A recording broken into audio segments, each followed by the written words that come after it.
Josh, on that match, I want to focus on the end game period for our match highlight, and we're going to focus right here. That's 14:25, error code 0, and from my position, it's always hard to tell from this part of the field, but from my position, it looks like they had been knocked out for some reason at that match. Didn't see what happened, don't want to speculate, but at this particular point in the patch, it looks like they're inoperable. So as we roll this highlight forward, we're going to see why these 3-on-3 alliances really come into play in this match. Let's get this rolling and watch what the Red Alliance does coming into this endgame. So 30 seconds, 24-12, first of all, tries to nudge around, can't, they have to go up and over, that's fine. But then they realize, all right, 20 seconds left, it's time to work on the endgame, we got to come up that, and here comes IRS, check this out.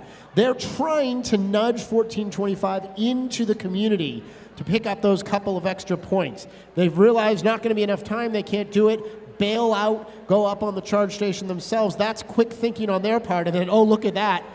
They get rewarded, and 14:25 springs back to life with just enough time at the end of the match there to get there under their own power. But that's the sort of not single-minded strategy, but alliance-focused strategy that you really like to see from some of the top teams at this level of competition. Would have been really easy for 13-18 to focus on, it's the end of the match, we got to get up on the charge station, we got to do what we got to do, but they realized that there was the potential to help their alliance out there if they took a few extra seconds and tried to nudge that robot in where they could score. And not only is it a great, professional move, but it is worth, it's, you could say, quote, only 2 points of alliance score, but we've seen matches separated by 1 point, 5 points all day.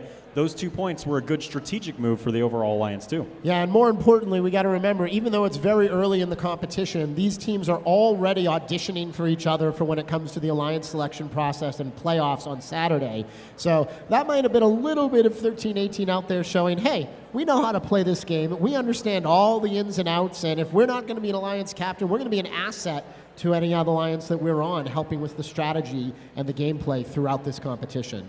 Always great to see that kind of teamwork. I think, speaking of teamwork, our field reset team is working on fixing up a charge platform, but we are almost ready to get back down to the field for another match.